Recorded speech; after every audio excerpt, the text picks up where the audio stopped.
तो आप सभी को मेरा नमस्कार और श्री विद्या एस्ट्रोलॉजी में मैं आपका स्वागत करता हूं।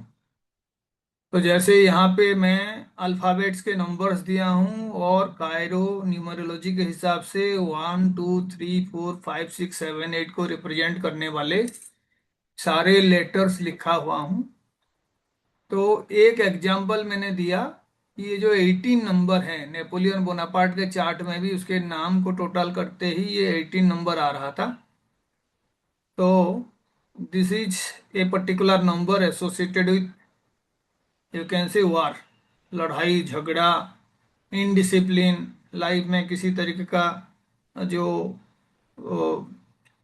अनहैप्पीनेस, ये सारे चीज़ों को ये रिप्रेजेंट करता है।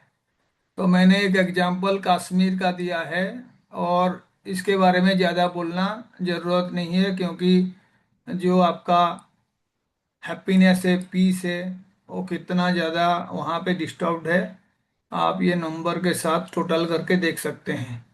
ऐसे ही श्रीलंका है जो लॉन्ग हिस्ट्री ऑफ फाइटिंग, है ना, इसका भी टोटल जो है 18 आ रहा है। तो हम लोग आज के डेट में भी देखेंगे कि एक्चुअल में जो ये ईरान और यूएस का वार हो रहा है, या आपका इजराइल जो है हर कंट्री के साथ लड़ाई करता है, तो आगे आगे हम देखेंगे। ये जो है नंबर्स का आपके लाइफ में भी बहुत ज़्यादा इम्पोर्टेंस है। एक तो आपका लाइफ नंबर होता है, डेट ऑफ बर्थ का खाली जो डेट है उसको टोटल करके, और एक टोटल आपका जो डेट ऑफ बर्थ, जैसे किसी का है मानो 24/8/1992, तो सारे डिजिट्स को मिलाने के बाद एक कॉम्प्लिकेटेड नंबर मिलता है और एक सिंगल नंबर मिलता है। जो आपके मूवीज वगैरह रिलीज होते हैं वहां पे भी ये न्यूमरोलॉजी का बहुत ज्यादा रोल होता है। उसमें नंबर्स ऐड करके, कोई अल्फाबेट को बढ़ा के या घटा के उसको एक पर्टिकुलर नंबर किया जाता है। कई सारे प्लेयर्स हैं, वो अपना पसंदीदा नंबर पहनते हैं जो उनके लाइफ नंबर के साथ लिंक्ड होता है। तो इसीलिए ये जो है आप डेफिनेटली जो है कहीं पे भी स्टोर करके रख लीजिए, और इसी के अकॉर्डिंग आप कोई ऑस्पिशियस काम करते हैं तो मैं एक चार्ट आपको शेयर कर दूंगा जहां पे हर नंबर का सिग्निफिकेंस 1 to 100 वहां पे आपका होगा और आप उसको यूज करोगे। Now coming back to the topic, हम लोग जो है लास्ट टाइम एक ऐप यूज करके कैसे हाउस एक्टिवेशन होता है वो देखे थे। लेकिन कई बार क्या होता है, प्लैनेट में जो सबसे कम एनर्जी वाला प्लैनेट होते हैं, डेबिलिटेटेड प्लैनेट, ये जो है बहुत सारे रिजल्ट को खराब कर देते हैं। डेबिलिटेटेड प्लैनेट यानी नीच अवस्था में जो प्लैनेट्स हैं। ऐसे ही मैंने आपको बताया था, एक प्लैनेट होता है जिसको हम कहते हैं ज्ञाति कारक, एक होता है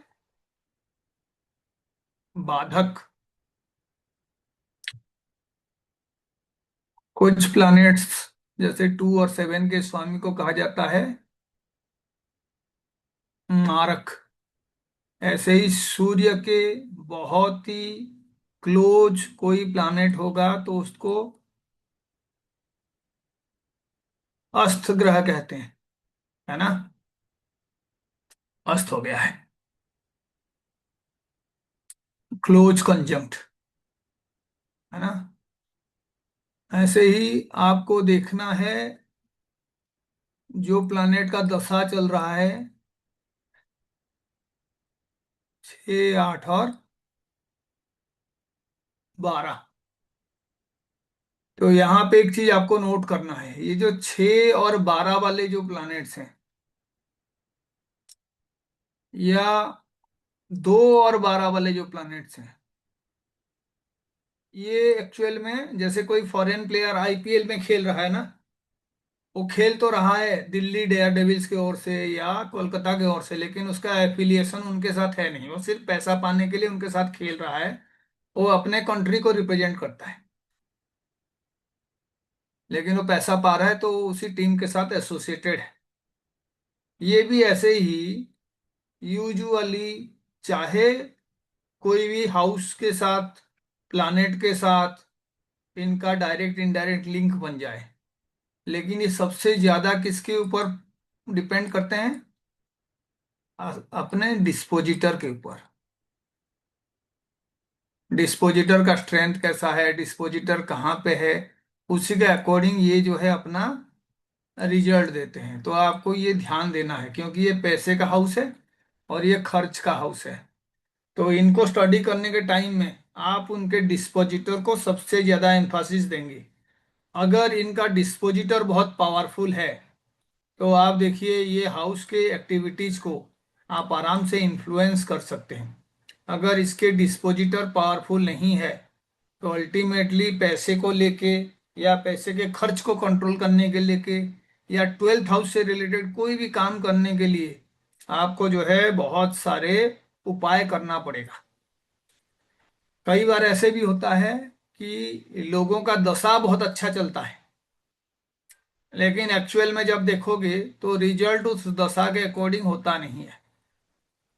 और हम लोग जब 120 ईयर्स वाला फॉर्मूला लगाते हैं तो कई बार हम लोग जो है देखते हैं ये दोनों मैच नहीं कर रहे हैं। यानी हर चीज के लिए 120 ईयर्स वाला फॉर्मूला हम लगा तो देते हैं, लेकिन वो उतना ज्यादा कामयाब नहीं होता है। तो इसी प्रॉब्लम से बचने के लिए हमें जो है और कुछ दशा सिस्टम भी सीखना चाहिए। जितना दशा सिस्टम सीखें वो बढ़िया है। जैसे एक दशा सिस्टम है जिसको कहते हैं सुदशा दशा सिस्टम। सुदशा ये माँ लक्ष्मी के साथ रिलेटेड दशा सिस्टम है। मैं इसके बारे में भी कमिंग क्लासेस में आपको बताऊंगा। मैंने आपको पुराने वीडियो में श्री लक्ष्मी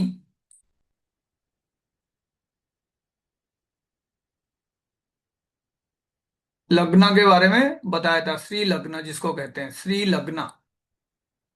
तो श्री लग्न के साथ सुदशा दशा सिस्टम का जानकारी होना बहुत ज्यादा जरूरी है, क्योंकि लक्ष्मी माँ किसे रिप्रेजेंट करते हैं?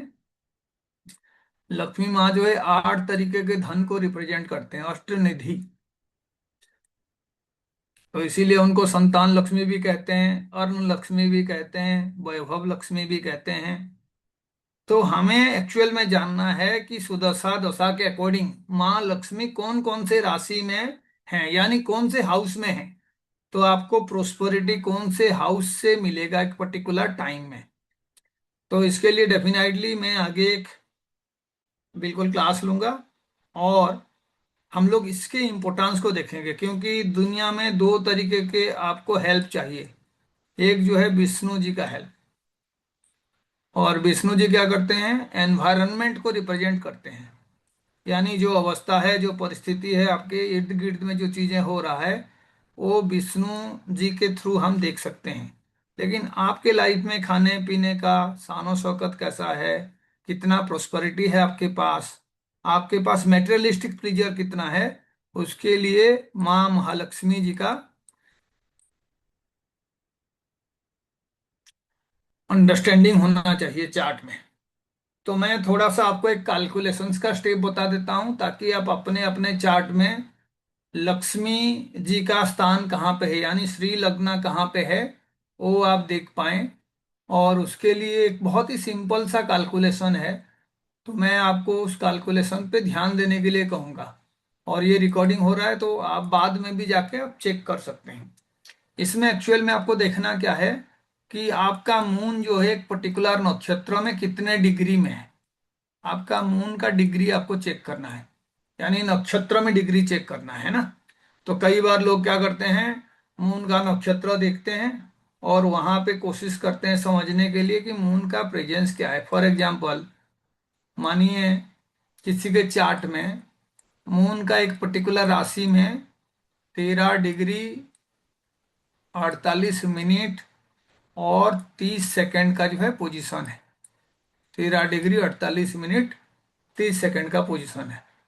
तो आप यहाँ पे देख सकते हैं, अगर मैं राशि कह दूं तो फिर नक्षत्र का पोजीशन अलग अलग हो जाएगा। जैसे मानिए मून अभी एरीज साइन में है, एरीज में है, अगर मून एरीज में है तो आप बताइए मून कौन से नक्षत्र में है। तो एरीज में आपका पहला नक्षत्र जो है वो आएगा 13 डिग्री 20 मिनट तक, है ना। तो दूसरे नक्षत्र में मून जो है 28 मिनट और 30 सेकंड में है। ये समझ में आ रहा है आपको? हाँ जी। हेलो।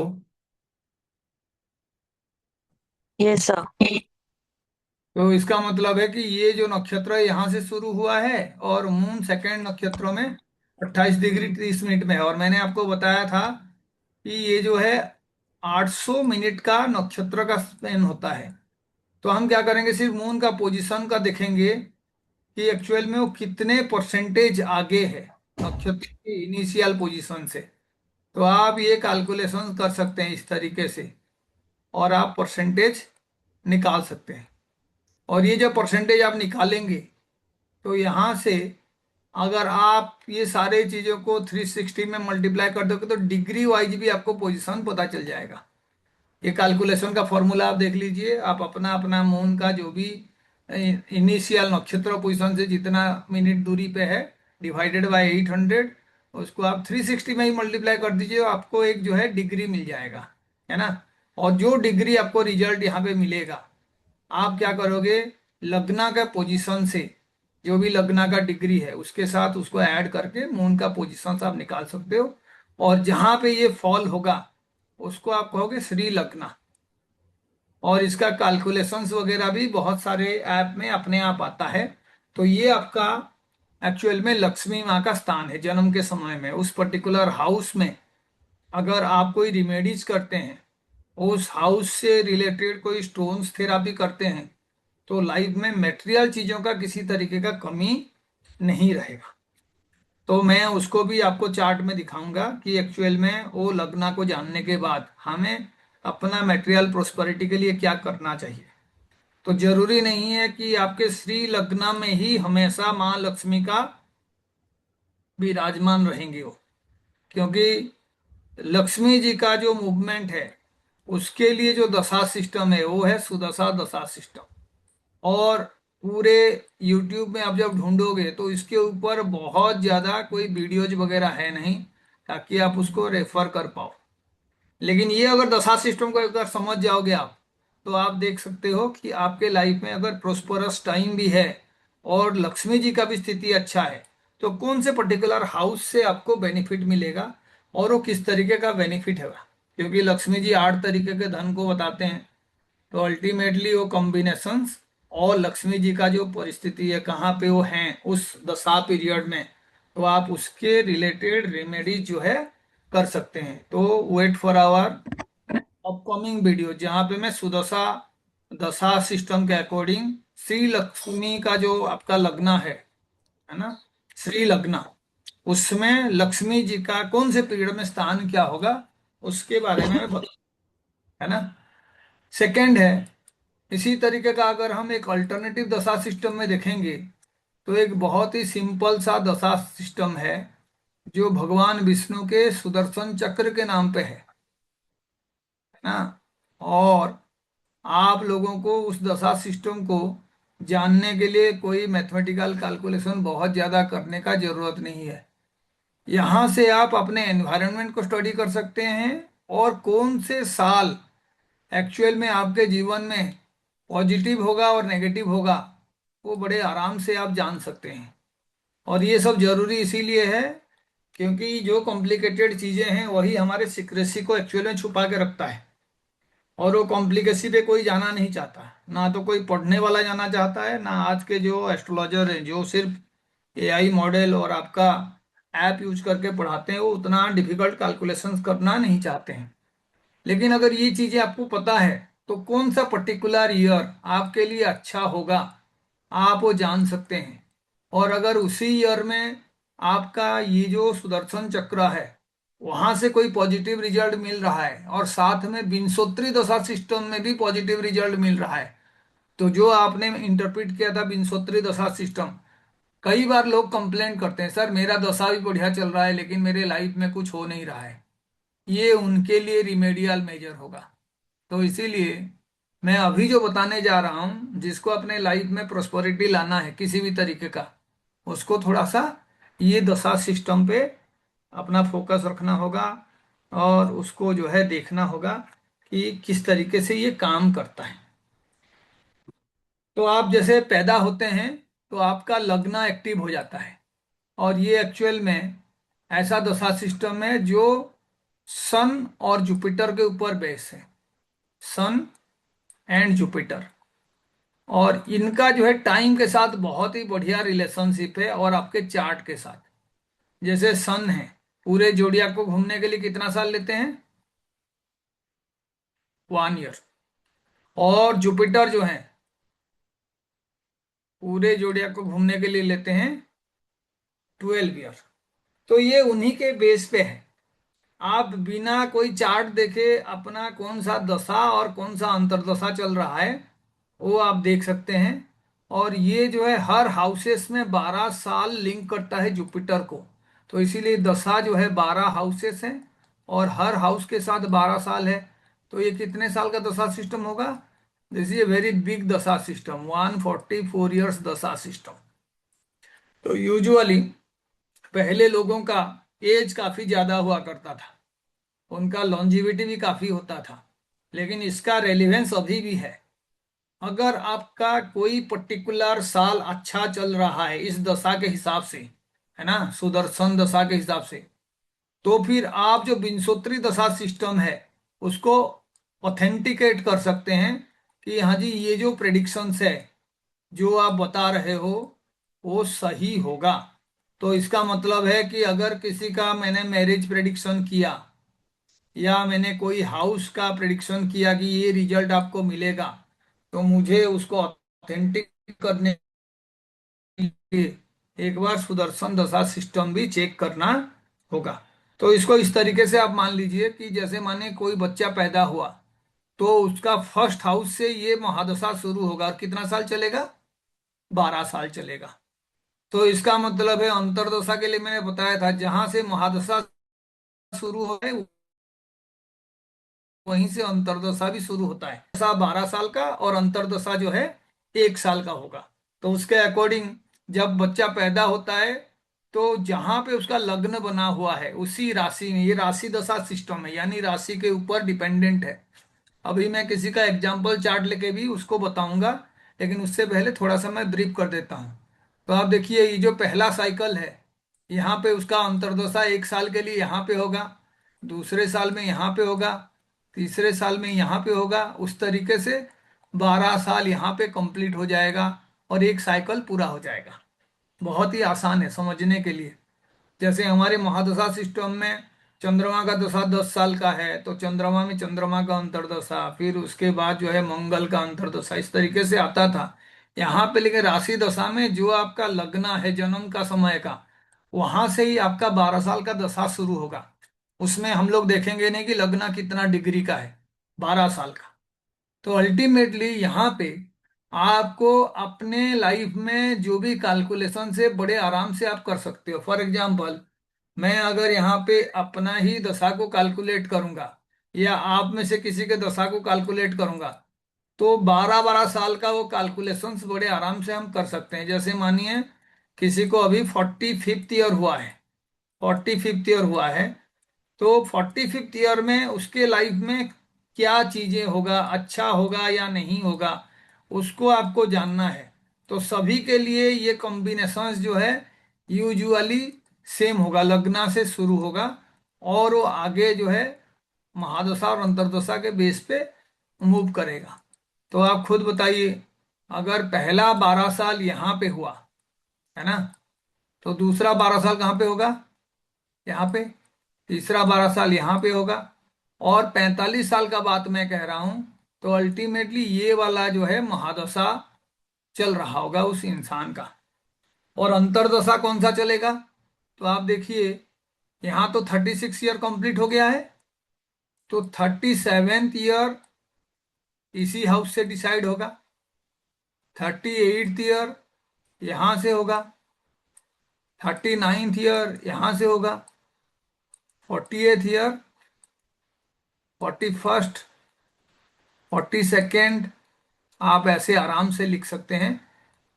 43rd, 44th, और यहाँ पे फिर से 45th। तो कोई कहेगा सर ये तो हम बता देंगे कि दशा कौन सा चल रहा है और अंतर्दशा कौन सा चल रहा है, लेकिन वो साल हमारे लिए अच्छा होगा या बुरा होगा वो कैसे पता चलेगा?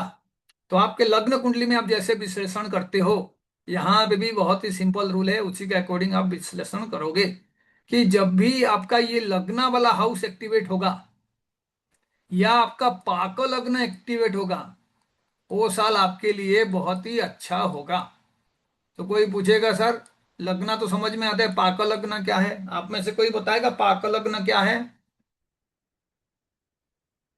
तो नोट कर लीजिए कहीं पे, जहां पे भी आपका लग्नेश बैठता है उस हाउस को अगर हम लग्न बना दें तो वो पाक लग्न होगा। जैसे मानिए ये पाइसेस साइन है और किसी का जुपिटर यहां बैठा हुआ है, तो ये हाउस जो है लग्न के हिसाब से जब डील करोगे तो वो पाक लग्न होगा। अगर कहीं पे जुपिटर यहां भी बैठा हुआ है तब भी पाक लग्न यहां पे होगा।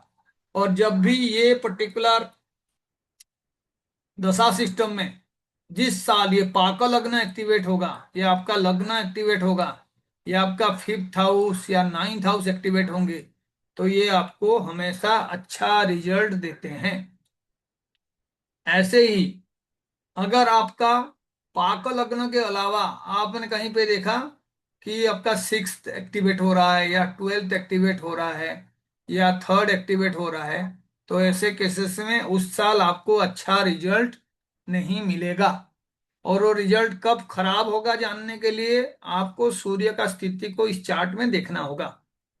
तो मैं इसके ऊपर भी आपको डिटेल्स में बताऊंगा, क्योंकि कई बार जो है आपका समय सही चलता है दशा सिस्टम के हिसाब से 120 ईयर्स वाले सिस्टम में, लेकिन बाद में पता चला कि उस साल आपने कुछ खास अचीव नहीं किया।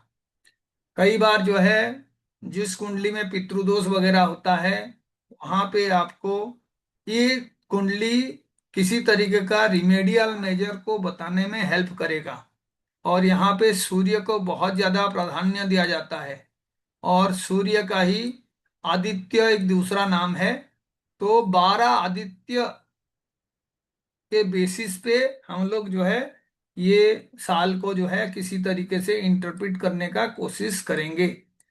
तो आप देखिए जो यूजुअली किसी तरीके का स्पेकुलेटिव जॉब में है, क्रिएटिव जॉब में है या कोई कॉम्पिटिटिव जॉब में है, तो उनके लिए ऐसे कुंडली का अध्ययन करना बहुत ही ज्यादा जरूरी होता है। आम लोगों के लिए 120 ईयर्स वाला कुंडली काफी है, लेकिन जिसके लाइफ में एम्बिशंस काफी ज्यादा है ऐसे लोगों के लिए सुदर्शन कुंडली, सुदशा, दशा सिस्टम, 120 ईयर्स दशा सिस्टम के साथ भी कैलकुलेट होना चाहिए। तो आप अपकमिंग क्लासेस में उसके लिए जो है हमसे जुड़े रहिए। और ये जो सिस्टम है मैंने दशा सिस्टम बताया, इसको थोड़ा थोड़ा प्रैक्टिस करिए। मैं आगे जो है इसके कैलकुलेशंस वगैरह बताऊंगा और उसको डिटेल्स में हम स्टडी करेंगे। तो यूजुअली आपको प्रॉब्लम जो देते हैं वो प्लानेट आपको पता है, और जो प्रॉब्लमेटिक प्लानेट्स हैं हम उन्हीं का ही रिमेडी करते हैं। तो एक रिमेडी जो है इसके बेस पे बेस्ड है, क्योंकि जो भी आपको प्लानेट खराब रिजल्ट दे रहा है आप समझ जाइए वो स्ट्रेंथ नहीं है उसका, या किसी भी वजह से वो मैलेफिक की तरह काम कर रहा है। तो उसके रिमेडीज होना चाहिए, और दो तरीके का रिमेडीज किया जाता है। एक तो आपके चार्ट में कोई बेनेफिक प्लानेट है ना, लेकिन उसका स्ट्रेंथ कम है, तो आप क्या करते हो उसका स्ट्रेंथ बढ़ाने के लिए रिमेडी करते हो, बेनिफिक प्लानेट है। ऐसे ही अगर कोई मेलेफिक प्लानेट है तो आप उसका नेगेटिव रिजल्ट को कम करने के लिए उसके स्ट्रेंथ को एक हिसाब से पेसिफाई करते हो, है ना। यही रिमेडी हम लोग करते हैं, कहाँ पे स्ट्रेंथ को बढ़ाना है और कहाँ पे स्ट्रेंथ को घटाना है। तो जब तक आप नीच भंग राज्यों को एक्चुअल में समझोगे नहीं तो कोई भी प्लानेट अगर आपको नेगेटिव रिजल्ट दे रहा है, आप उस प्लानेट के लिए कोई अच्छा रिमेडी नहीं कर सकते हो, क्योंकि इसी के अंदर सारा सीक्रेट छुपा हुआ है। जो भी प्लानेट आपको अच्छा रिजल्ट नहीं दे रहा है, तो आप समझ जाइए कि उसका स्ट्रेंथ कहीं ना कहीं पे आपका काम में नहीं आ रहा है। तो आपको कैसे तय करना होगा कि उस प्लानेट का नीच भंग कैसे करोगे। तो आज का जो एक्टिवेशन टेक्निक है, ये इसी के बेस पे जो है मैं आपको समझाने का कोशिश करूंगा। तो सबसे पहले आप लोगों को पता होगा कि नीच भंग राज्यों क्या है। अगर मानिए मैं एक पर्टिकुलर चार्ट में किसी प्लैनेट को नीच अवस्था में रख देता हूं, यानी डेबिलिटेटेड कंडीशन में रख देता हूं, तो दो ही कंडीशन है जहां पे एक्चुअल में नीच भंग राजयोग बनता है। तो मानिए ये 3 नंबर वाला कुंडली है, और यहाँ पे मुझे जो है शनि को नीच बनाना है।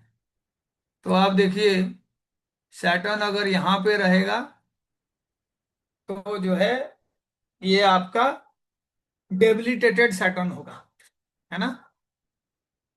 तो नीच भंग कंडीशंस को समझने के लिए सिर्फ दो ही प्लैनेट के बारे में आपका आइडिया होना चाहिए। बाकी सारे फॉर्मूला सही है कि कैसे वो ट्राइन में बनता है क्या है, लेकिन मैं पहले उसको कह देता हूं। एक तो है डिस्पोजिटर, इसको जो है आपको नोट करना है, डिस्पोजिटर, है ना। और दूसरा है, ये टर्म आप पहली बार सुन रहे होंगे,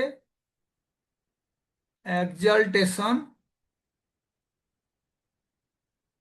एक्सल्टेशन डिस्पोजिटर। ये नोट कर लीजिए कहीं पे, है ना, बड़े आराम से, और इसको समझने का कोशिश करिए। डिस्पोजिटर, तो जो भी प्लैनेट नीच है उसका जो डिस्पोजिटर है, मानो ये मार्स हो गया, है ना।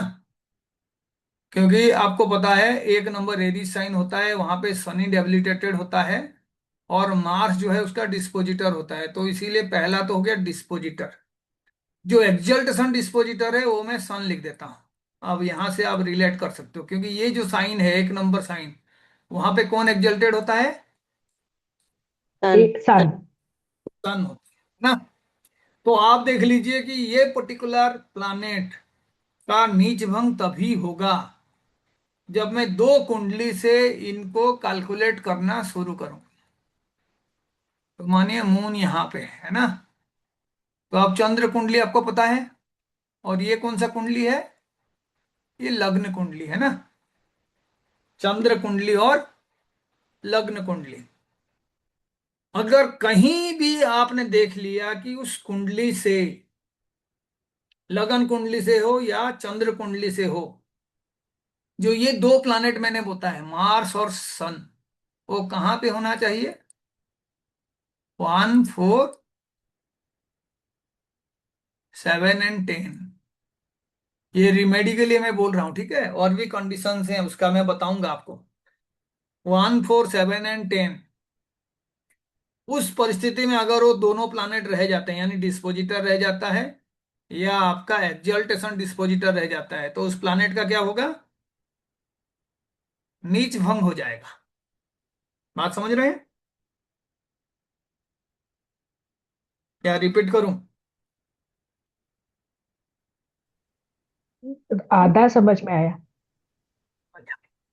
पहले तो आप देख लीजिए नीच भंग किसका होगा? जो प्लैनेट नीच है ना, यानी जी। जो डेबिलिटेड कंडीशन में है, उसी का नेगेटिव रिजल्ट को पॉजिटिव रिजल्ट बनाने को नीच भंग कहते हैं ना। जी। तो यहाँ पे सबसे पहले शुरुआत कहाँ से होगा? एक नीच प्लैनेट से, नीचस्थ प्लैनेट से। तो वो शनि है ना। जी। तो जो नीच है उस प्लैनेट का डिस्पोजिटर को आपको ध्यान देना होगा। डिस्पोजिटर कौन है? जिस साइन मार्स। है उसका लॉर्ड, यानी मार्स इज द डिस्पोजिटर, ठीक है। ऐसे ही दूसरा टर्म क्या मैंने लिखा? एक्सल्टेशन डिस्पोजिटर, यानी जो साइन में वो नीच हो रहा है उस साइन में कौन सा प्लैनेट एक्सल्टेड होता है। तो कौन सा प्लैनेट एक्सल्टेड होता है? सूर्य। ठीक है। तो आप देख लीजिए ये कह रहा है कि ये दोनों प्लानेट का पोजीशन जो है ना, इसका नीच भंग करेंगे। ठीक है, इनका पोजीशन जो है उसका नीच भंग करेंगे। तो पोजीशन क्या होना चाहिए? 1 4 7 10 में होने चाहिए, आइदर फ्रॉम लग्न कुंडली या मून कुंडली। लग्न कुंडली से 1 4 7 10 हो या मून कुंडली से 1 4 7 10 हो। ठीक है। अब कई लोग क्या कहेंगे कि अगर मंगल यहाँ पे है ना, तो भी उसका जो है डेबिलिटेशन कैंसिल होगा। अगर सूर्य यहाँ पे है तो भी उसका डेबिलिटेशन कैंसिल होगा। लोग और फॉर्मूला बताते हैं, लेकिन हमें रिमेडियल मेजर देखना है कि जो भी प्लानेट अच्छा रिजल्ट नहीं दे रहा है, मुझे जो है उसी के रेस्पेक्ट पे कुछ रिमेडीज ऐसे करना है जिससे एक्चुअल में उस प्लानेट का नेगेटिव रिजल्ट से मैं बचाऊं। तो पहले तो पता होना चाहिए उस प्लानेट को नेगेटिव रिजल्ट से बचाएगा कौन, कौन से हाउस बचाएगा, तभी तो आप रिमेडी करेंगे ना, है कि नहीं। जी तो इसीलिए बार बार एक्सप्लेन कर रहा हूं, कॉम्प्लिकेटेड चीजों में नहीं जाना है। डिस्पोजिटर थ्योरी और एक्सल्टेशन डिस्पोजिटर थ्योरी पे ही ध्यान देना है। रिमेडीज पे फिर हम बाद में आएंगे। एक एग्जांपल और ले लेते हैं ना। आप देखिए, एक कुंडली में मंगल जो है डेबिलिटेटेड है, मंगल डेबिलिटेटेड है ना। कई बार क्या होता है, प्लानेट भी डेबिलिटेटेड होता है, उसका डिस्पोजिटर भी डेबिलिटेटेड होता है, डबल डेबिलिटेशन। इससे लाइफ में बहुत ज्यादा दिक्कतें आता है ना। जैसे शनि भी डेबिलिटेटेड है और उसका डिस्पोजिटर मंगल यहाँ पे बैठ जाता, तो वो भी डेबिलिटेटेड हो जाता। तो फिर शनि और मंगल दोनों के लिए आपको उपाय करना पड़ेगा और उसमें ज्यादा एनर्जी लगता है। तो आपको ये सारे चीजें समझने के लिए पहले मैथमेटिकल कंडीशंस को समझोगे, फिर उसके बाद रिमेडीज करेंगे। क्योंकि अल्टीमेटली हर कोई लाइफ में प्रोस्पेरिटी चाहता है, फैमिली में हैप्पीनेस चाहता है, और वो हैप्पीनेस तभी मिलेगा जब आप उससे रिलेटेड हाउसेस को एक्टिवेट करोगे। और मैं एक कंडीशंस के लिए बता रहा हूं, आप उसमें कई कंडीशंस बना सकते हो। तो हम धीरे धीरे देखेंगे। मैं थोड़ा सा इसको और बड़ा कर देता हूं ताकि आपको जो है ये चीज समझ में आए। तो आप देखिए, जब हम इसको यूज करेंगे,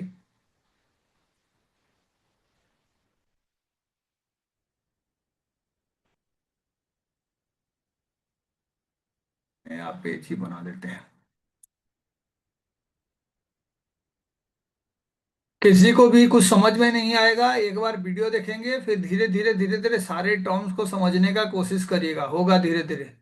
एक बार में एस्ट्रोलॉजी नहीं होगा, लेकिन आप अगर उसके क्रक्स को समझ जाओगे तो अपने लाइफ में कई सारे प्रॉब्लम्स आप सॉल्व कर सकते हो, है ना।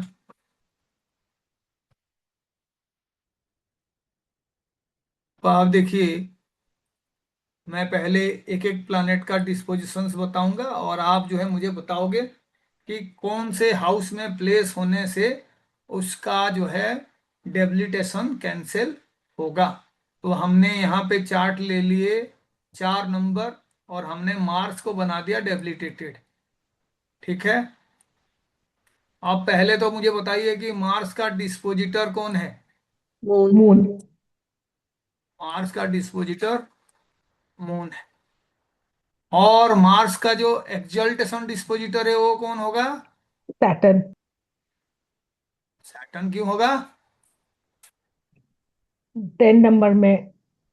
अच्छा, वीनस। जुपिटर। ठीक है। जी कैसे होगा देखते हैं, है ना। पहला एग्जाम्पल को याद करोगे तो आपको पता चलेगा। 1 नंबर का शनि था, है ना। पहले एग्जाम्पल जब दिया था 1 नंबर का शनि था, तो मैंने उसमें एग्जाम्पल में कहा था कि उसका डिस्पोजिटर जो है वो मार्स है, इसमें कोई डाउट नहीं है। लेकिन वो जिस साइन में है, उस साइन में एक्सल्टेड कौन होता है? सन। तो वो हो गया उसका एक्सल्टेशन डिस्पोजिटर। तो ऐसे ही अभी हमने एग्जाम्पल में मार्स लिया, मार्स। तो मार्स के केस में आप देखो एक्सल्टेशन डिस्पोजिटर कौन है? जुपिटर। जुपिटर। क्योंकि उस पर्टिकुलर साइन में जुपिटर एक्सल्टेड होता है ना। अब इन दोनों का पोजीशन कहाँ पे होना चाहिए, मून एंड जुपिटर का पोजीशन, यही आपका सवाल है ना। तो आप देखो, अगर मून यहाँ पे होगा या यहाँ पे होगा या यहाँ पे होगा, तो लग्ना चार्ट से मून कहाँ पे हो गया? 1 4 7 10। 1 4 7 एंड 10। ठीक है। और मून चार्ट से मून कहीं पे भी हो, हमेशा वो 1 4 7 10 वाला कंडीशन से नहीं होगा। यानी मून चार्ट से मून हमेशा कितने में रहेगा? 1 में। 1 में। 1 में रहेगा। तो आप देखो, एक अनोखा कंडीशन हो गया। यानी मंगल चाहे कहीं पे भी डिस्पोजिटर जो है उसका मंगल ही आपका डेबिलिटेटेड है, तो मून कहीं पे भी हो चार्ट में, वो उसका डेबिलिटेशन को कैंसिल कर सकता है। कोई ये बात को समझ रहा है? जी, only in this case. In any case, only for in any मंगल। In any case, when Mars is debilitated, the placement of moon anywhere can cancel the debilitation। जी, अंडरस्टूड। क्योंकि मून के लगन से अगर मैं कैलकुलेट करूं तो मून हमेशा 1 में ही रहेगा। ये तो लगना चार्ट है ना। लेकिन मून मानिए किसी का यहां पे भी है, तो जो मून लगना है, इस मून लगन का कंडीशंस को हम देखेंगे तो moon is in the first house. तो मैंने क्या बोला था, डेबिलिटेशन के लिए ये दोनों प्लैनेट कहाँ पे होना चाहिए? 1 4 7 10 फ्रॉम लग्न और मून लग्न। यस। तो इसका अर्थ ये हुआ कि मंगल अकेला ऐसा प्लैनेट है जिसका नेगेटिव रिजल्ट को, डेबिलिटेटेड रिजल्ट को कन्वर्ट करने के लिए आपको किसका आशीर्वाद चाहिए? माता। मून का। माँ का आशीर्वाद चाहिए।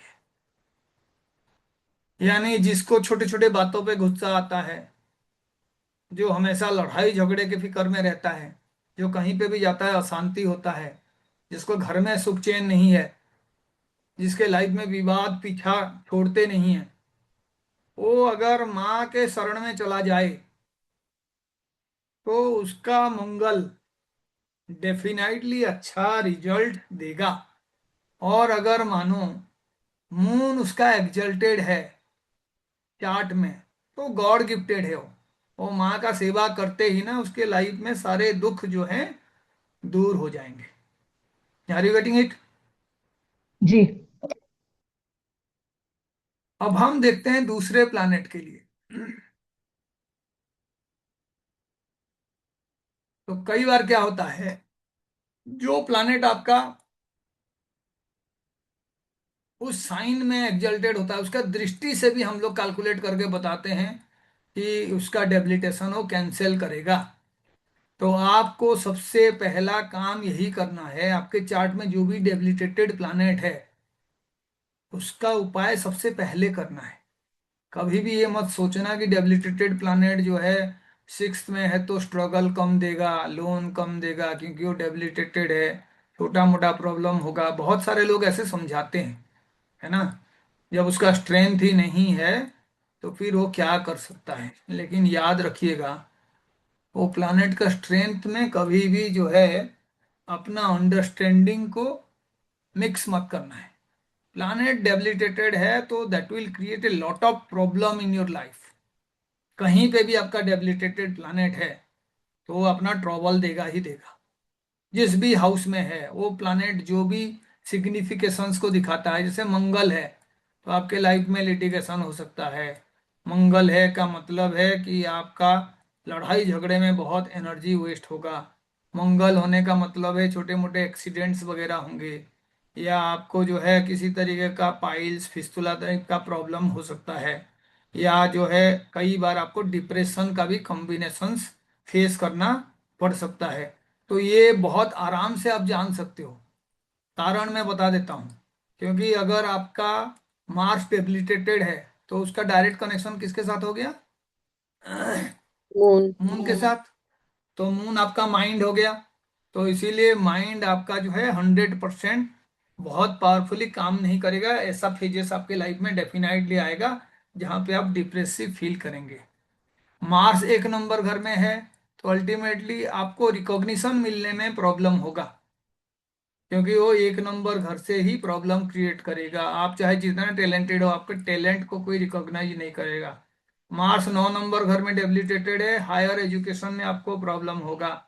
फादर के साथ कोई प्रॉब्लम हो सकता है, या आप कहीं पे भी धर्म के बारे में कुछ ओपिनियंस रखेंगे तो वो आपको ट्रबल में रख सकता है। 12th है, फॉरेन कंट्री में आप जाओगे तो आप वहां पे प्रॉब्लम फेस करोगे। मार्स जो है किसी तरीके का आपको फर्स्ट हाउस का भी डिस्पोजिटर होता है कालपुरुष कुंडली में। तो हॉस्पिटलाइजेशन, हेल्थ इश्यूज, आइसोलेशन, ये सारे प्रॉब्लम्स आप में हो सकता है। आपके स्पाउस के साथ रिलेशनशिप खराब हो सकता है। फोर्थ हाउस में है तो लैंड रिलेटेड प्रॉब्लम आपको हो सकता है।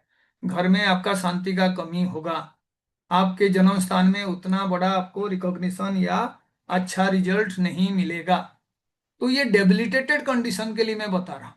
एक तो हाउस से रिलेटेड है तो मदर का हेल्थ खराब हो सकता है, या मदर से आप दूर रह सकते हैं। तो आपको वो देखना होगा, और ये यूजुअली ट्रू होता है। तो ऐसे केसेस में मार्स के लिए चंद्रमा है ना। तो आप देख लो, हम जो कुंडली बात के बारे में बात करते हैं, उस कुंडली में कुछ भगवान के स्थिति होते हैं, और हम लोग उनका पूजा पाठ करके उसको ठीक करना चाहते हैं एक्चुअल में, इनडायरेक्टली और डायरेक्टली। तो पहले तो उनको आपको जानना होगा। ये जो लग्न है, ये किसका स्थान है? ब्रह्मा जी का। ठीक है, ये नोट कर लीजिए। लग्न जो है वो ब्रह्मा जी का स्थान है, और ये जो सेवेंथ हाउस है, ये जो है शिव जी का स्थान है।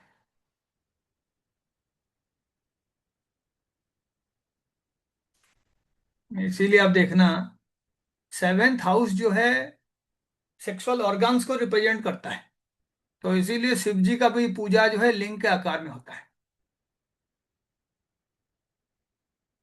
का स्थान सेवेंथ हाउस में है। ऐसे ही जहां पे आपका श्री लग्न फॉल होगा, श्री लग्न, वो किसका स्थान होगा? लक्ष्मी जी। बहुत ही बढ़िया, लक्ष्मी जी का स्थान हो। टेंथ हाउस जहां पे भी हो, ये नेचुरली सन का स्थान है, और सन को हम विष्णु जी से भी कंपेयर करते हैं ना। इसीलिए केंद्र का सबसे बड़ा स्थान कौन सा है? Tenth house. ठीक है। तो अल्टीमेटली इन सारे देवताओं का पूजा करने से बाय डिफॉल्ट आपको इन हाउसेस से रिलेटेड रिजल्ट मिलता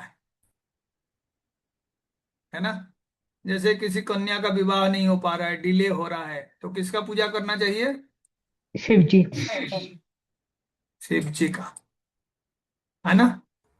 अब शिव जी का पूजा करने के लिए हम लोग जो है चंद्रमा का उपाय के लिए भी करते हैं ना।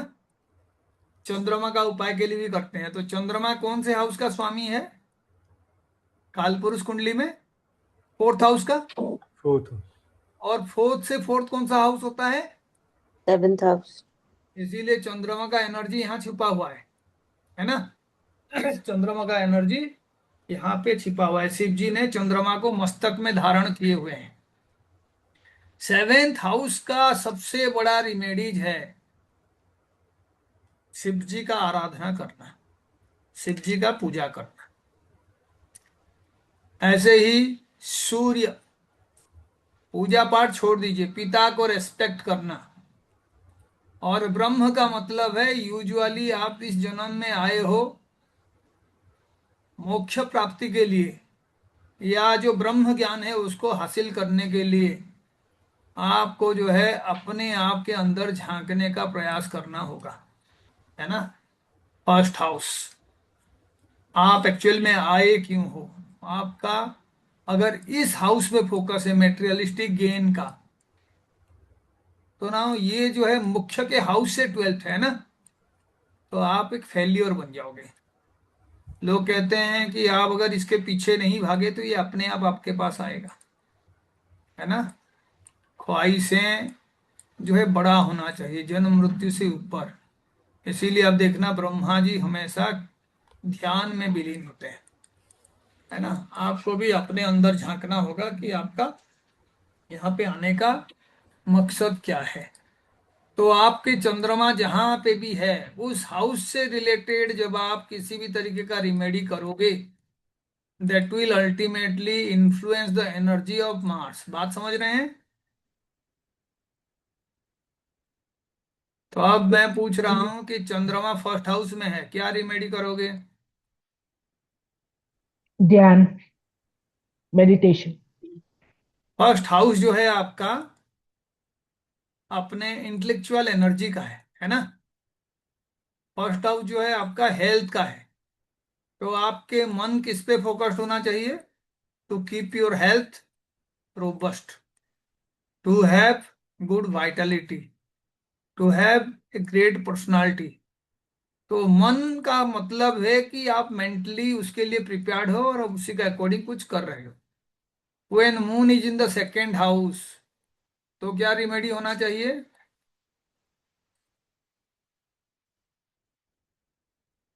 आपका स्पीच मून को रिफ्लेक्ट करना चाहिए, isn't it? आपका फूड हैबिट्स, जितने ज्यादा शांति के और आप मूव कर पाओ उतना अच्छा। फूड हैबिट उसी फोकस्ड होना चाहिए। It should not be only to make you happy, ये आपको काम डाउन करने के लिए भी काफी होना चाहिए, कामिंग इफेक्ट होना चाहिए, है ना। उसका अर्थ यह है कि किसी भी तरीके का नॉन वेजिटेरियन फूड से अगर आप अपने आप को कंट्रोल कर पाओ तो that will be a great, you can से, remedy for second house moon. Finances बहुत जल्दी स्ट्रांग होगा। You should be having good relationship with your relatives, है ना। ऐसे ही हर हाउस के साथ आप मून को ऐड कर सकते हो। और इसका डायरेक्ट इफेक्ट किसके ऊपर होगा, आपके एक्शन के ऊपर होगा। A good moon means you have great ability for action. Action oriented हो गया, ऐसे नहीं कि आज का काम कल करेंगे, कल का काम परसों करेंगे। And you will be energetic, energy आपके पास काफी होगा, है ना। तो अब हम देखते हैं पढ़ाई का कारक कौन है, प्लैनेट कौन है पढ़ाई का कारक। Jupiter. विजडम, वो हायर नॉलेज है ना।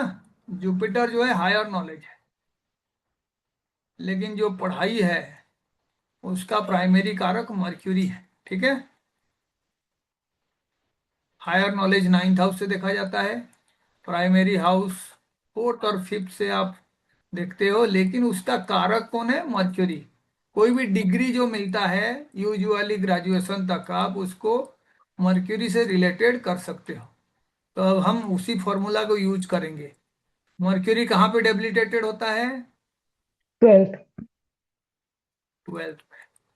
तो मैं अभी क्या करूंगा, मर्करी को डेबिलिटेटेड बनाऊंगा, but I will take a sign, I will take this sign, the ninth sign, है ना। 10, 11 एंड 12, यहाँ पे मर्क्यूरी है और डेबिलिटेटेड है। अब अगर मर्क्यूरी यहाँ पे डेबिलिटेटेड है तो मर्क्यूरी का डिस्पोजिटर कौन है, Jupiter. वीनस। वीनस। आप लोग घबरा जाते हैं। एग्जॉल्टेशन। Exaltation dispositor. मैंने पूछा मर्क्यूरी का डिस्पोजिटर कौन है, Jupiter. Jupiter, because Mercury is debilitated in the 12th sign, Pisces में। तो जुपिटर उसका जो है डिस्पोजिटर हो गया। And who is the exaltation dispositor, that means इस साइन में जो एक्सल्टेड होता है ना। Venus. अब मैं पूछ रहा हूं कि ये जुपिटर और विनस का स्थिति क्या होना चाहिए ताकि ये इंसान का मर्क्यूरी वाला जो डेबिलिटेशन है वो कैंसल हो जाएगा। तो मैं अब लिख सकता हूं, है ना। Jupiter Jupiter, Jupiter and Jupiter, okay, आया जी नहीं? जी। लग्न से 1 4 7 10 हो गया।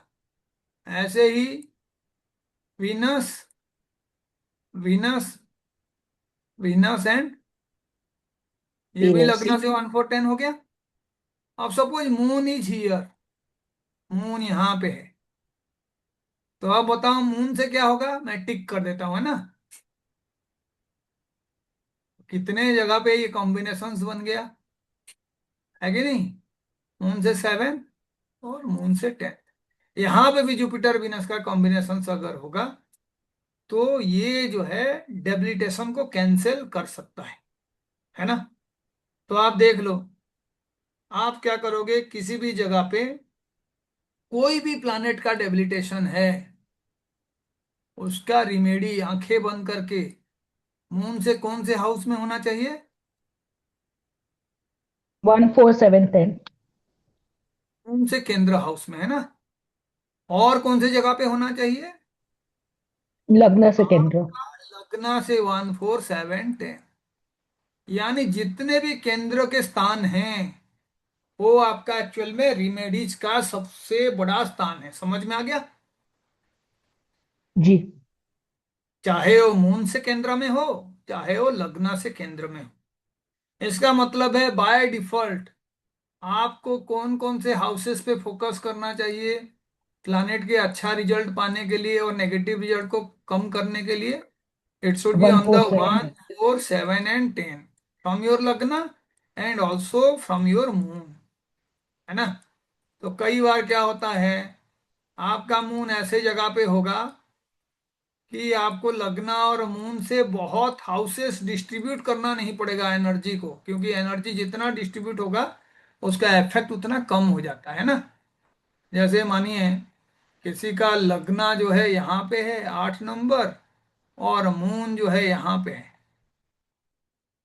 तो आप देख लो उसका रिमेडियल हाउस तो यही हो गया, है कि नहीं?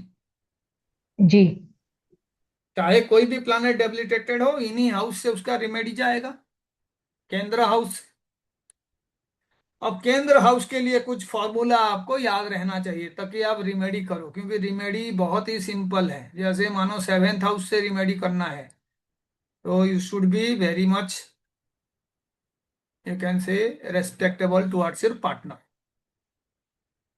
आपका जो भी टेंडेंसीज अपने पार्टनर के लिए है, that should be very clean and auspicious, क्योंकि चंद्रमा क्लीनलीनेस को रिप्रेजेंट करता है। तो मून का सबसे पहला रिमेडी है क्लीनलीनेस, रिलेशनशिप में क्लीनलीनेस, घर में क्लीनलीनेस, अपने वर्क फील्ड में क्लीनलीनेस, अपने पर्सनालिटी में क्लीनलीनेस, इससे अच्छा कुछ भी नहीं है। और मैंने बता दिया, मून अगर मातृशक्ति को रिप्रेजेंट करता है तो माँ ही उसका सबसे पहला रिमेडियल मेजर है। तो एक तो अभी देखो कल से नवरात्र आ रहा है ना? इससे अच्छा टाइम कुछ नहीं है, और माँ के पास जाने में कभी भी हिचकिचाहट नहीं होना चाहिए, है ना? क्योंकि सारे प्रॉब्लम का समाधान अगर किसी के पास है और जल्दी समाधान है तो माता जी के पास है। तो आपका चंद्रमा जहां से है उस हाउस क्लीनलीनेस शुरू कर दीजिए, it should B clean. Cleanliness physical cleanliness को नहीं बता रहा हूं मैं, मेंटल लेवल पे क्लीनलीनेस होना चाहिए, है ना? तो एक तो ये कंडीशन है। उसके बाद हमें पता है कि ये जो स्क्वायर हाउसेस होते हैं, वो स्क्वायर हाउसेस का भी अपना खासियत होता है ना? एक आपने सुना होगा केंद्राधिपति दोष, किसको बोलते हैं? केंद्र अधिपति दोष, नाम से ही आपको पता चल जाएगा, केंद्र अधिपति दोष। अधिपति का क्या मतलब है? Ruler. अधिपति का मतलब है रूलर, या तो आप कह सकते हो ओनर, है ना? तो आप देख लो जिसके भी चार्ट में अच्छे प्लैनेट्स, जो बेनिफिक प्लैनेट है, वो केंद्र का अधिपति बनते हैं तो उन्हें दोष लग जाता है। ठीक है। जैसे मानिए किसी का ये 8 नंबर नहीं हो के 9 नंबर होता, तो जुपिटर कौन कौन से हाउस का स्वामी हो गए? 1 और 4। तो जुपिटर को कौन सा दोष लगेगा? केंद्र केंद्राधिपति अधिपति दोष। दोष। केंद्र अधिपति दोष यानी वो इनऑस्पिशियस बन जाते हैं, मालिफिक बन जाते हैं। तो आपका एस्ट्रोलॉजी फेल हो जाएगा। यहाँ पे लोग कहेंगे कि लग्न स्वामी हमेशा ऑस्पिशियस होता है, लेकिन आप देखना ऐसे लोग लाइफ में बहुत ज्यादा रिनाउंड नहीं हो पाते हैं, क्योंकि जुपिटर एफ्लिक्टेड हो गया, because it is the owner of 2 केंद्र हाउसेस। तो ये जुपिटर का एफ्लिक्शन को भी कैंसिल करना आपको आना चाहिए। अब यहाँ पे भी दोष है, तो एफ्लिक्शंस को कैसे ये करोगे? तो आप देख लो, इस हाउस को मान लीजिए आप एफ्लिक्टेड है, उसी के टर्म पे एफ्लिक्टेड है, तो जुपिटर उतना पॉजिटिव रिजल्ट नहीं देगा। तो इसका मतलब है ये साइन में एग्जल्टेड कौन होता है? वीनस। वीनस होता है ना। तो अल्टीमेटली हमें जो है वीनस के थ्रू हमारा रिमेडी करना चाहिए। अधिपति दोष है जुपिटर को, उसके पर्टिकुलर साइन में जो एग्जल्टेड डिस्पोजिटर है वो वीनस है, तो स्पाउस वीनस होती है ना। तो आपका रिमेडियल मेजर स्पाउस से रिलेटेड होना चाहिए।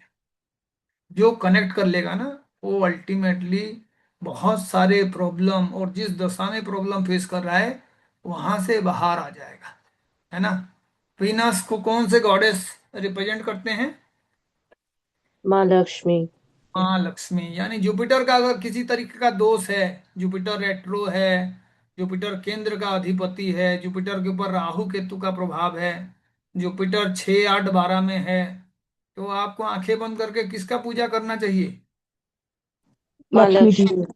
माँ लक्ष्मी जी का। क्या बढ़िया बात है ना। अब हम देखते हैं केंद्र अधिपति दोष तो हमने बोल दिया, लेकिन जब मेलेफिक केंद्र के स्वामी होते हैं वो बेनेफिक बन जाते हैं, याद रखना, ठीक है।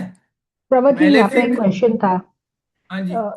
So Mercury, anything with 3, 6, 9, 12 Lagna will also have Mercury as Kendra dosh as well, right? हाँ जी, 3 बेनिफिक प्लैनेट है, उनको खास करके केंद्राधिपति दोष होता है। जुपिटर, वीनस एंड मर्क्यूरी, है ना। और उसमें से जी। भी जो 3 और 6 नंबर है, 9 और 12 नंबर है, उनका नंबर ऐसा है कि वो बहुत बार केंद्र अधिपति बनेंगे, दो दो हाउसेस के, और वो नुकसान क्रिएट करते हैं, है ना। तो आप जी। देखना, ये जो जुपिटर वाला नंबर है सैजिटेरियस, इनको देखना, ये लाइफ में हंसी मजाक बहुत ज्यादा करते हैं, ठीक है। They are not serious about their life, Sagittarius वाले हर चीज को बड़े लाइटली लेते हैं, किसी का भी मजाक उड़ा सकते हैं, कुछ भी बोल सकते हैं, बड़े रिस्क ले सकते हैं, कैलकुलेट नहीं करेंगे, पेशेंस का कमी होता है। तो इसीलिए इसको कैसे रिप्रेजेंट करते हैं? घोड़ा के ऊपर एक इंसान को बिठा दिया जाता है ना। जी। वो केंद्र अधिपति दोष का लक्षण है। ऐसे ही 3 नंबर वालों के लिए होता है, जेमिनाई वाले, ये अपने आप को इतना इंटेलिजेंट सोचते हैं कि ये कभी अच्छे गुरु का तलाश ही नहीं कर पाते, इसीलिए इनका गुरु बाधक होता है ना। तीन जी। और छह तो आप देख लो, नाम कोई एग्जल्टेड है लेकिन केंद्राधिपति दोष है, तो इस साइन में बुध ही जो है क्या होता है? एग्जल्टेड होता है ना, लेकिन केंद्राधिपति दोष है, तो बुध अपना पूरा पावर यूज नहीं कर पाएगा। तो आपको रिमेडी किसका करना चाहिए? बुध के लिए सरस्वती माँ जो है ना। सब जी। प्लानेट के लिए माँ का अलग अलग रूप है, पूजा करिए, बुध जो है सही हो जाएगा, उसका दोष कंप्लीट हो जाएगा, है ना, कम हो जाएगा। अब हमने जैसे केंद्राधिपति दोष कहा, ऐसे ही जब मेलेफिक्स केंद्र के स्वामी बनते हैं वो बड़े पावरफुल हो जाते हैं।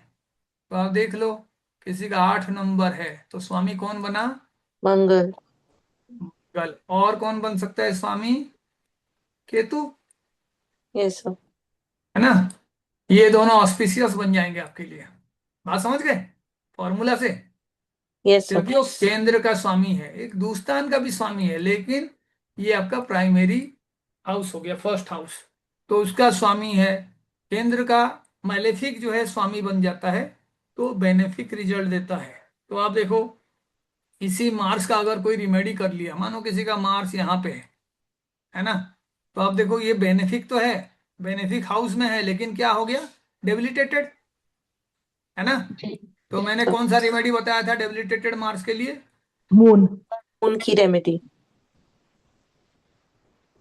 तो आज आप ना, कई चीजें आपको समझ में आ गया होगा कि जो प्लैनेट्स एक्चुअल में आपके खराब हैं, उसको आप डेबिलिटेटेड सोच के उसका रिमेडी किया करो, है ना। जैसे मानिए मैं अभी एग्जांपल दे देता हूं कि आपका कोई प्लैनेट जो है ज्ञाति कारक है। कौन ज्ञाति कारक है? मानिए आपके चार्ट में मर्क्यूरी इज द ज्ञाति कारक, है ना, मर्क्यूरी। इसका मतलब है मर्क्यूरी खराब रिजल्ट देगा। Yes sir. तो मर्करी जिस साइन में है, मानिए मर्करी आपका यहाँ पे 2 नंबर साइन में है, तो मर्करी का डिस्पोजिटर कौन है? वीनस। वीनस, है ना। मर्करी का डिस्पोजिटर हो गया वीनस। और मर्करी का एक्सल्टेशन डिस्पोजिटर कौन हो गया? मून। मून। बहुत बढ़िया, कितना बढ़िया समझ में आ रहा है आप लोगों को ना। मैं कहूंगा राहु है, राहु, तो भी गलत नहीं है ना। Yes sir. Moon and Rahu. Rahu. तो मरकरी के लिए रिमेडी किसका करोगे? माँ सरस्वती। वीनस, मून और राहु। तो आप देख लो, राहु के लिए फिर से सेम, है ना, माँ सरस्वती। और राहु का रिमेडीज तो मैं बार बार बताता हूँ। सबसे पहला रिमेडी तो यही है कि घर से जितना कूड़ा कचरा है उसको हटाओ। जितने भी इलेक्ट्रॉनिक्स गैजेट खराब पड़ा है, उसको या तो बैटरी वगैरह लगा के ठीक कर दो, नहीं तो उसको डिस्पोज ऑफ कर दो। अपना वॉशरूम यूज करने के बाद खुद ही उसको साफ करो, और कोशिश करो वहां पे किसी तरीके का पानी ना रहे। इसका मतलब है नहाने के बाद अच्छे से वाइपर चला दो वहां पे। राहु खराब है तो आपके घर में नेगेटिविटी बहुत ज्यादा होगा, खास करके खाने पीने के टाइम में लड़ाई झगड़ा होगा, या खाना खा रहे हो उसमें कंकड़ निकलेगा, बाल निकलेगा। कई बार जो है आप खाने के बीच में जाके खाना मुंह से निकालने के लिए बाहर उठ जाओगे, यानी मुंह में ऐसा कुछ चला गया जिसको आप ना निगल सकते हो, उसको आपको बाहर निकालना है। वो राहु का निशानी है। राहु खराब है तो आप कहीं पे भी जाओ, कोई पार्टी में, शादी में जाओ, ब्लैक मैजिक आपके साथ होता है, नजर दोष होता है, घर आते ही उल्टी हो गया, तबीयत खराब हो गया, या बिल्कुल कुछ करने का मन नहीं लग रहा है, चीखने चिल्लाने का मन लग रहा है, ये सारे कंडीशंस है। तो ऐसे कंडीशंस में आपको जो है राहु का रिमेडी मैंने बताया था। थर्सडे को छोड़ के बाकी दिन घर में नीम का पत्ता बॉयल करो, और अपने घर का साफ सफाई करो, पोछा लगाओ उसमें, है ना। सफाई करना है, खास करके कोने का सफाई करना है। यूजुअली आप देखना, सोफा है, बेड है, उसके नीचे बहुत गंदगी जमा होता है, और लोग अक्सर जो है दिवाली का इंतजार करते हैं उसको साफ करने के लिए। लेकिन उसको हर हफ्ते, खास करके बुधवार के दिन या अमावस्या और जो आपका चंद्र ग्रहण और सूर्य ग्रहण का दिन होता है, उसमें आप वो कर सकते हो साफ सफाई, है ना। क्योंकि राहु जो है उस दिन में सबसे पावरफुल होता है। तो ऐसे में आप जो है राहु के लिए माँ सरस्वती जी का पूजा कर सकते हो। उसके बाद राहु जो है आपके कैसे लोगों को रिप्रेजेंट करता है? अंधे लोगों को रिप्रेजेंट करता है, लंगड़े लोगों को रिप्रेजेंट करता है। तो आप उनको किसी तरीके का खाना वगैरह डोनेट कर सकते हो। यूजुअली जो लेप्रोसी पेशेंट्स होते हैं, वो भी राहु को रिप्रेजेंट करते हैं, तो आप उनको भी कुछ डोनेशंस कर सकते हो। ऐसे ही चंद्रमा के उपाय करने के लिए आप किसी वृद्धाश्रम में जाके डोनेट कर सकते हो, कोई खाने का सामान दे सकते हो, भंडारा लगा सकते हो। उसके बाद फ्राइडे को आप जो है शाम को शिव जी का पूजा करो, और माँ दुर्गा का पूजा करो, और खीर उनको जो है प्रसाद में दो। और उस खीर को फिर आप अपने बालकोनी में लेके कोई छलनी वगैरह उसके ऊपर कवर कर दो, और उसको मूनलाइट पे एक्सपोज कर दो, जिससे रात भर वो वहां पे रहे, है ना। कोशिश करो उसके अंदर कीड़ा वगैरह ना पड़े, तो ऊपर ऐसे कोई चीज आप कवर कर लो जिसके through the small insects could not enter. और उसको सुबह आप प्रसाद के हिसाब से बांटो और खुद भी जो है आप उसको प्रसाद के हिसाब से खाओ। These are best remedies which work wonderfully well. Mercury का रिमेडी करना है आपको, तो अल्टीमेटली जो ग्रीन मूंग है आप उसको चिड़िया को दे सकते हो।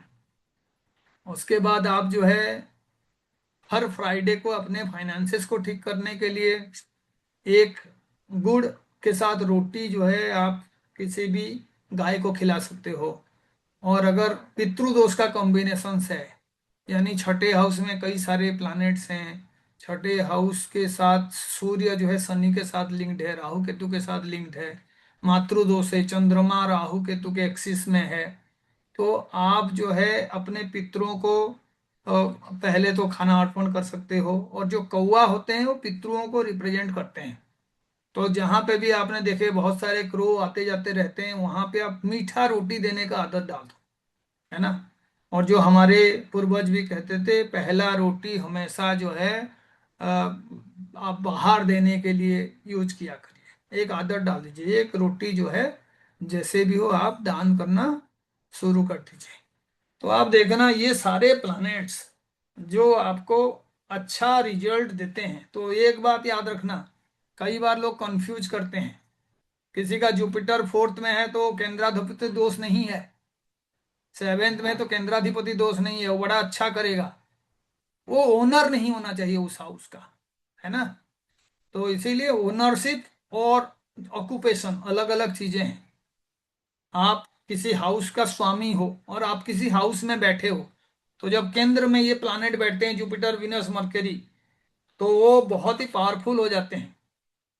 और जो नेचुरल मैलेफिक्स हैं, मंगल हो गया, शनि हो गया, राहु केतु हो गए, वो अगर किसी भी तरीके से केंद्र का हाउस को ओन करते हैं तो वो बेनिफिक बन जाते हैं।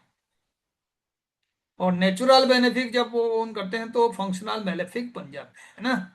फिर आपने कारक वाला कॉन्सेप्ट देखे हो, कारक भाव नाशयो, यानी जो जिसका कारक है वो उसी भाव को नाश कर सकता है अगर वहां पे बैठेगा। जैसे सेवेंथ का कारक कौन है? वीनस। वीनस। तो वीनस अगर सेवेंथ में बैठता है तो लोग पूछते हैं भाई मेरा मैरिटल लाइफ बहुत ही खराब हो गया, आंखें बंद करके बता दो भाई वीनस है, कारक खराब कर रहा है। तो मैंने क्या कहा, रिलेशनशिप के लिए शिव जी जो हैं पेनेशिया है, आंखें बंद करके उनका पूजा पाठ करना शुरू कर दो, उनके लिए फास्ट रखना शुरू कर दो, मंडे को शिव पंचाक्षरी मंत्र का जाप करो। ऐसे ही सूर्य जो है फर्स्ट हाउस का कारक होता है और टेंथ हाउस का कारक होता है। तो जब सूर्य वहां पे रहता है तो भी जो है कारक भाव नाशयोग का कंडीशंस होता है।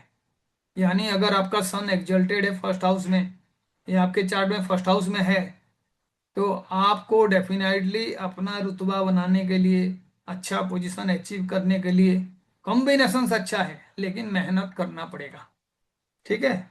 तो जहां पे भी इस तरीके का कॉम्बिनेशन बना कि कोई ना कोई नेगेटिव चीज आप देख रहे हो, तो सन, तो मुझे बताओ सन का डिस्पोजिटर कौन होगा इस हाउस में? जो भी आपका साइन होगा, है ना। नेचुरल सन का डिस्पोजिटर कौन होगा? मार्स। नेचुरल सन का डिस्पोजिटर होगा मार्स। और आप देखो सन अगर मानो यहाँ पे है तो ये 11th हाउस इच्छा पूर्ति का है, किसका साइन है? सैटर्न का, है कि नहीं। एक नंबर साइन जी। अगर ये है तो इच्छा पूर्ति वाला साइन कौन है? सैटर्न का। सैटर्न। सन और सैटर्न एक दूसरे का दुश्मन, तो इसीलिए एक नंबर में अगर सूर्य होगा खुश होने का कोई बात नहीं है। वो अल्टीमेटली प्रूव कर रहा है कि आपकी ख्वाहिशें जो है बड़े आराम से पूरा नहीं होगा, you have to struggle a lot, है ना।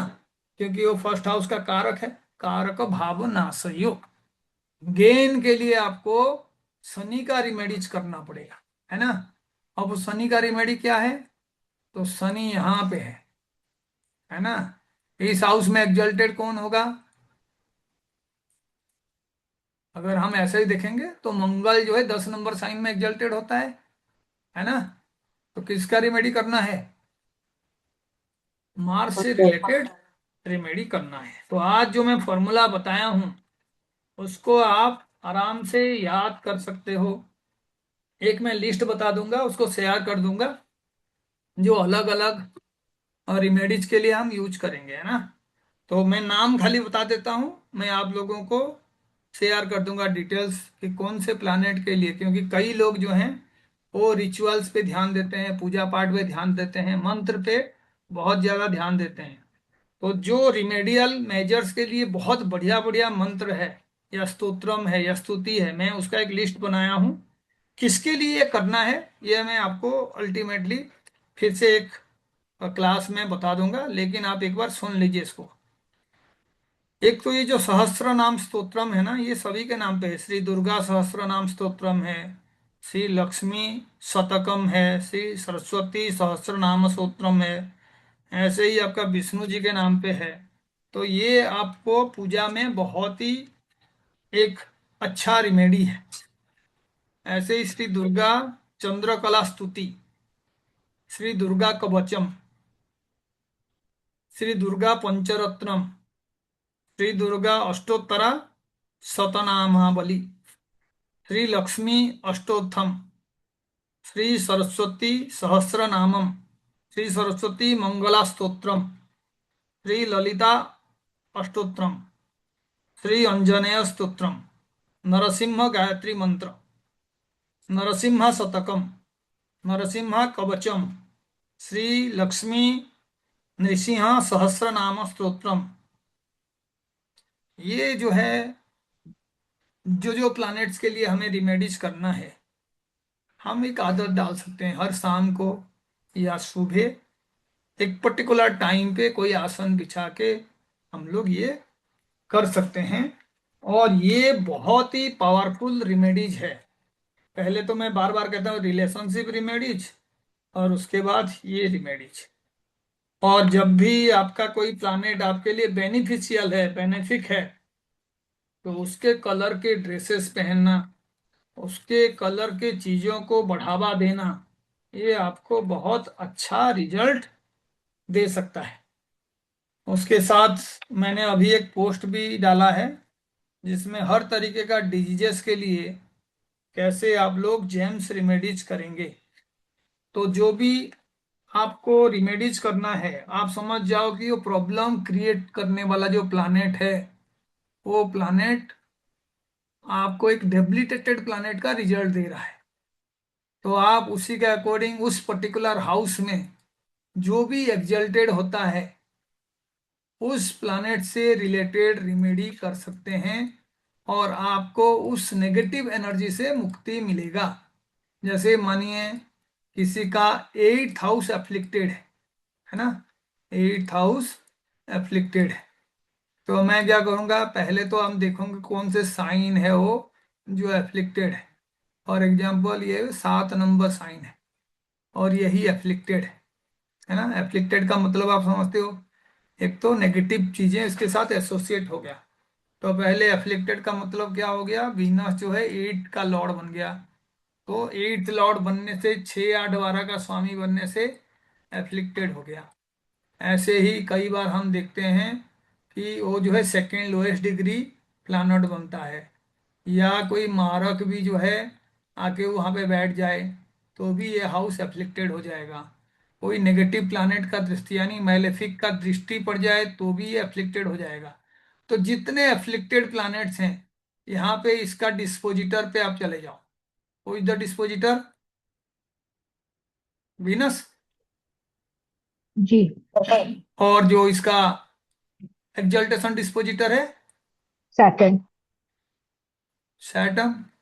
तो आप उस प्लानेट का रिमेडी जो है आप कर सकते हैं, है ना, सैटर्न का या वीनस का। लेकिन उसके लिए क्या रिमेडी करना है, वो आपके लग्न से उनका स्थिति को देख के बनाना पड़ेगा, या तो मून से उनका स्थिति को देख के बनाना पड़ेगा। इसीलिए यहाँ भाया मीडिया नहीं जाके आप क्या करोगे, कोई देवी माँ के साथ चंद्रमा का रिलेशनशिप उस हाउस से रिलेटेड बना लोगे, और आप उनका स्तोत्रम पढ़ना शुरू कर दोगे।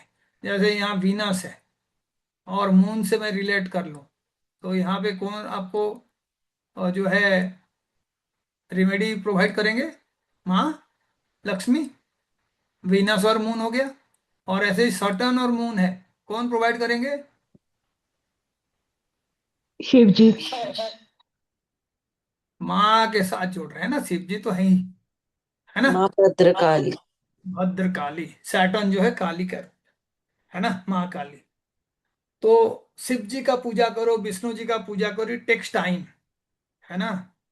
लेकिन जो देवी माँ का पूजा करते हैं, you can get very thing in 1/4 time, है ना।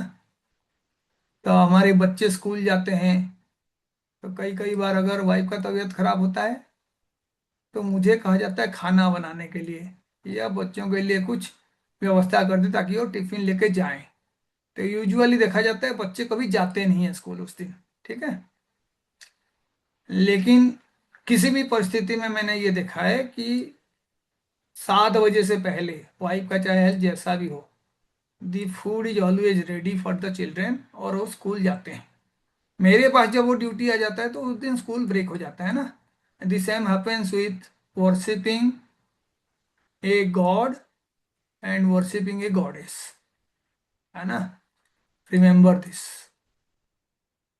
ये जो गॉडेस है ना, ये बहुत जल्दी आपको रिजल्ट देंगे, रिजल्ट फेल नहीं होगा। ये एग्जाम बहुत लेते हैं, ठीक है। आज के लिए इतना ही, और आप सभी को नमस्कार, and thank you for joining the class. Thank you very thank you much प्रवर जी, बहुत सर। ब्यूटीफुल था क्लास आज की पढ़ाई। Thank you so much. नमस्कार सर। थैंक यू जी, thank you. Thank you sir.